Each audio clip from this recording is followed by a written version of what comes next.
Good afternoon बच्चों। आज हम लोग पढ़ेंगे हिस्ट्री का लेसन 4th और ओवरऑल जो है एसएसटी की बुक में वो लेसन 13 से है। ठीक है, तो द रिवोल्ट ऑफ 1857-58। ओके, हम शुरू कर रहे हैं। The simmering discontent against the British led to a great revolt in 1857। मतलब ये उबलता हुआ जो असंतोष था जो अंग्रेज़ों के खिलाफ, इसने जो है बहुत बड़े रिवोल्ट, बहुत बड़े जो है आंदोलन को इसने जो है वो उसको परिणाम दिया, उसको उसने रूप दिया। This revolt shook the British rule in India to its foundation. इस रिवोल्ट ने जो है, इस आंदोलन ने जो है, ठीक है, वो बल्कि क्रांति थी ये कह लीजिए, इसने जो है पूरे उनके ब्रिटिशर्स को जो है उनके जड़ तक हिला दिया। ठीक है, the revolt was an expression of accumulated grievance of the people against the policies of the British and their hatred for the foreign rule. ये जो रिवोल्ट था वह एक जो है एक्सप्रेशन था, उसका एक प्रदर्शन था जो मतलब इकट्ठा हुआ, जो सबकी शिकायतें थी, सबका जो जनाक्रोश था, उसका ये एक्यूमुलेशन था। ठीक है, अब the people against the policies of अंग्रेज़ों के नीतियों के खिलाफ और उनके प्रति जो है वो फॉरेन रूल के प्रति घृणा। ठीक है, इसकी वजह से ये उसका प्रदर्शन था। This revolt has been called by the Indian historians first war of Indian independence. मतलब भारतीय स्वतंत्रता का जो है सबसे पहली लड़ाई, इसका उन्होंने नाम दिया। This year has an eminent place in history of India. Bharat के इतिहास में इसका बहुत ही प्रमुख, इस साल का बहुत ही प्रमुख जो है स्थान है। देखिए, एक्स्ट्रा इन्फॉर्मेशन है, the revolt of 1857 was started at Meerut 58 kilometre from Delhi on 10 मई 1857। मतलब ये जो रिवोल्ट था 1857 का, ये जो है मेरठ से शुरू हुआ, वो 58 किलोमीटर दूर दिल्ली से था। ठीक है, और 10 मई 1857 को। नेचर ऑफ रिवोल्ट, इस रिवोल्ट का नेचर क्या था, उसकी प्रकृति क्या थी। Historians have different views about the nature of the revolt of 1857। मैंने 1857 के जो रिवोल्ट का जो नेचर, उसकी प्रकृति थी, अलग अलग विचार हैं। ठीक है, अलग अलग उसको प्रेजेंटेशन है। British historians describe the revolt as a mutiny of the sipahi for them. ठीक है, तो ब्रिटिश जो हिस्टोरियंस थे उन्होंने जो है अपने उसमें इसको जो है एक मतलब सिपाहियों का, ये जो है सिपाहियों का आंदोलन जो है, इसके रूप में उन्होंने प्रस्तुत किया। It was merely a military revolt. मतलब उनके कहने का मतलब ये जो केवल जो है ये मिलिट्री जो है सैनिकों का रिवोल्ट था, which erupted due to the introduction of greased cartridge. जो है वो ग्रीज लगा हुआ था जो कार्ट्रिज के ऊपर, वो उसके इंट्रोडक्शन के बाद जो है इस सैनिकों में ये फट पड़ा। और वो ग्रीज जो भी चीज़ का बना होगा, लेकिन फिलहाल जो उसको ईस्ट से वो इसको उसको प्रोपोगेट किया गया, या कह लीजिए मतलब उसकी हकीकत भी रही होगी कि जो है उसके अंदर वो ग्रीज जो था वो गाय के और सूअर के चर्बी से बना है। ठीक है, तो वो इस से जो है वो जो भी हिंदू थे वो उसे गाय के उससे मतलब वो भड़क गए कि वो हम अच्छा, एक्चुअली वो मुंह से काटना पड़ता था उसको, कार्ट्रिज को, फिर उसमें लगाना पड़ता था। तो उसमें एक रबड़ की वो थी, ठीक है, और उसमें ग्रीज लगा हुआ था। तो कुल मिलाकर के वो उसको जो है उस सैनिकों ने उसका विद्रोह किया था। तो वो जो अंग्रेज जो हिस्टोरियंस थे उनका कहना यही था। English historians like sir John Lawrence, sir James Outram, P.E. Robert say at this uprising lacked popular support. ये जो तीन नाम दिए हैं, सर जॉन लॉरेंस हैं, सर जेम्स आउट्रम हैं, P.E. रॉबर्ट हैं, इन्होंने जो अंग्रेज इतिहासकार थे, उन्होंने जो है इसको उसको विद्रोह को जो है लैक्ड पॉपुलर सपोर्ट, मतलब इसमें जो इसको पॉपुलर सपोर्ट नहीं मिला, इस टाइप से वो लोग कहते हैं। ठीक है, The discontented soldiers were supported by the landlords and those rulers whose kingdom had been annexed by the British। ये ना कि ये जो मतलब असंतुष्ट सैनिक थे उनको केवल जो है वो जमींदार वगैरह या वे रूलर्स सपोर्ट किए थे जिनका राज्य जो है छिन गया था, ब्रिटिशर्स ने छीन लिया था। ठीक है, it was confined to a small portion, ये बहुत कम मतलब बहुत छोटे पोर्शन तक सीमित था। ठीक है, the common people they are not involve in it, ये अपने जो आम मनुष्य जो है, आम उसमें जनता जो है उसमें शामिल नहीं थी। मैंने ये सब कहना था अंग्रेज इतिहासकारों का। ठीक है, it was also not inspired by ideals of freedom and nationalism, और ये जो है ये लोग जो थे वो मतलब स्वतंत्रता और जो है राष्ट्रीयता के जो है आदर्शों से प्रेरित नहीं थे। उनका कहना यह था, it was not a popular uprising so it was suppressed quite easily.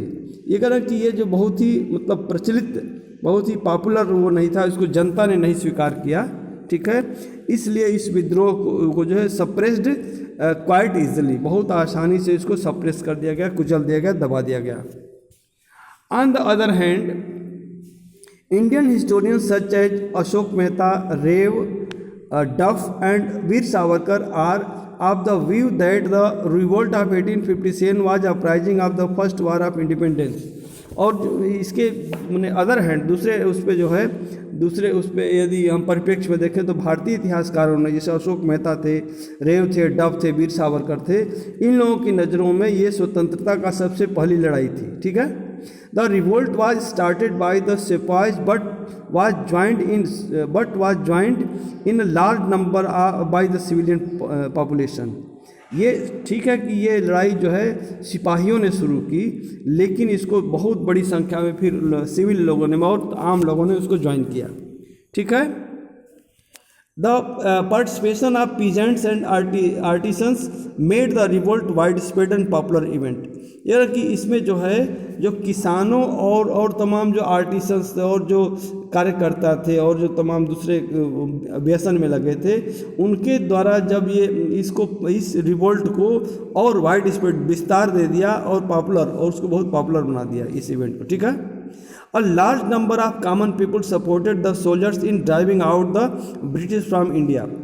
यानी कि बहुत ढेर सारे लोग जो है कॉमन पीपल मतलब आम लोग जो है इसको सपोर्ट किया, और सिपाहियों को जो है उन्होंने द सोल्जर्स सिपाहियों को इन्होंने बहुत सपोर्ट किया ये ब्रिटिशर्स को इंडिया से बाहर भगाने में। ठीक है, people from all walks of life, माने हर क्षेत्र से, ठीक है, हर तरफ से, inspired by the noble ideals of independence, मतलब जो स्वतंत्रता के लिए जो एक महान वो कह लीजिए आइडियल्स थे, आदर्श थे, उसको लिए हुए gave their full fledged support to their leaders in the revolt.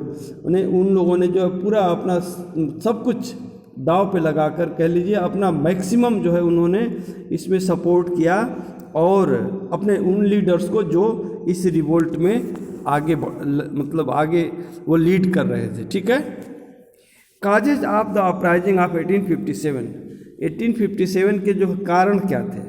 The uprising of 1857 was caused by A number of causes, political, economic, social and religious, military etcetera. इसमें कई कारण थे, उसमें पॉलिटिकल भी थे, कुछ आर्थिक भी थे, कुछ सामाजिक भी थे, कुछ धार्मिक थे और कुछ मिलिट्री कारण थे। ठीक है, political cause, the most important political cause और Lord Cornwallis policy of annexation of princely states on one pretext or the other. किसी न किसी बहाने से जो है अब भारतीय राज्यों को, अच्छा विशेषकर जो है राजशाही जो जिसमें राजा वगैरह थे, उन राज्यों को अपने आप में मिलाना लॉर्ड डलहौजी के द्वारा, ये किसी न किसी बहाने से ये बहुत बड़ा कारण था। His doctrine of lapse alarmed the ruling class of Indian when they saw that one state after another was passing into hands of the company।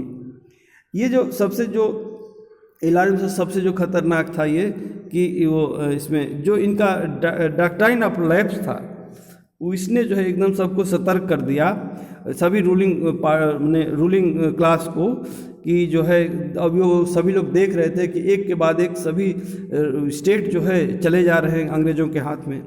Because under doctrine of left Rani Lakshmibai was not allowed to adopt a son and Nana Sahib this adopted son of Peshwa Bajirao second was not acknowledged as the heir to the throne. यह ना कि क्योंकि जो है रानी लक्ष्मीबाई को भी कोई मतलब बेटा जो है गोद लेना के लिए मना कर दिया गया, मतलब चूँकि वो डॉक्ट्राइन ऑफ लेफ्ट है वो उसका कोई मतलब नहीं था। और नाना साहिब जिसको कि पेशवा बाजीराव सेकेंड ने अडॉप्ट किया था, उनको भी वो उस गद्दी के लिए उचित नहीं समझा गया, क्योंकि उनका लेफ्ट डॉक्ट्राइन ऑफ लेफ्ट नियम ही ऐसा था। They became the most relentless enemy of the British rule and led the revolt in their respective territories. ये सबसे जो है आप ये कह लीजिए कि सबसे तगड़े मतलब सबसे जो है प्रबल कह लीजिए इनके दुश्मन हो गए ये दोनों लोग, ठीक। और जो अपने अपने इलाके में उन्होंने उसका विद्रोह किया। The annexation of Jhansi, Satara, Awadh, Nagpur under the doctrine created great restlessness and distrust. जो झांसी, सतारा, अवध, नागपुर जो डॉक्ट्राइन ऑफ लेफ्ट के तहत जो उसको एनेक्स कर लिया गया, जोड़ लिया गया, इससे जो है बहुत बड़ा असंतोष और बहुत जो विद्रोह पैदा हो गया। In 1856, Lord Dalhousie annexed Awadh, while the Nawab of Awadh, Wajid Ali Shah, had always been loyal to the British. 1856 में जो है अवध को इन्होंने लॉर्ड डलहौजी ने अपने में मिला लिया, ब्रिटिशर्स के साथ उनकी राज उसको मिला लिया, जबकि वो पहले से ही बहुत बड़े वफादार थे इनके, ठीक है। He had submitted without resistance, but there was much bitterness in his kingdom against the British. ये कह रहे हैं कि जो है इसमें वो बिना किसी प्रतिरोध के जो है वाजिद अली शाह ने मतलब समर्पण कर दिया था, लेकिन ये कह रहे हैं कि जो है उनके राज्य में जो है ब्रिटिशर्स के खिलाफ बहुत ही बड़ा आक्रोश था। चलिए, इट इज़ ओवर, फिर कल मिलते हैं।